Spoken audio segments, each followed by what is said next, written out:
Praise lord. Good morning. బాగున్నారు కదా? దేవుని మాటల కొరకు ఎదురు చూస్తున్నారు. ఉదయకాల సమయంలో ప్రభు అద్భుతంగా ఈ ఉదయకాల సమయంలో ఆయన మాట్లాడుతున్న మాటల్ని మరి అందరం కలిసి ధ్యానిద్దామా?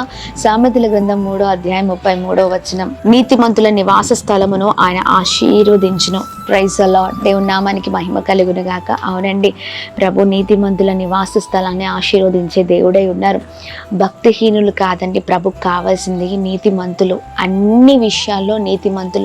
మనం ఏం చేస్తూ ఉంటామంటే పరిస్థితులు అన్నీ సరిగ్గా ఉన్నప్పుడు చక్కగా మరి బ్రతుకుతూ ఉంటాం, దేవుని స్తుతిస్తూ ఉంటాం. పరిస్థితులు బాగాలేనప్పుడు ఇష్టానుసారమైన జీవితాన్ని జీవిస్తూ ప్రభుకి దూరంగా ఉంటూ ఉంటాం.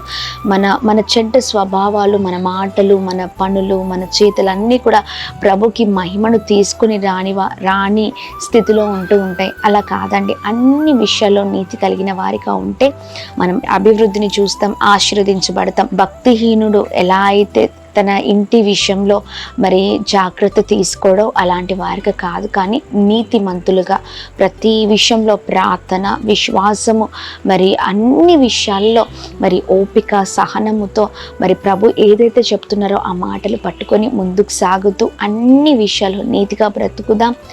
మరి దేవుని నామాన్ని మహిమపరుద్దాం. అలాంటి వారి గృహాన్ని ప్రభు గొప్పగా ఆశీర్వదిస్తారు. Praise the Lord. God bless you all.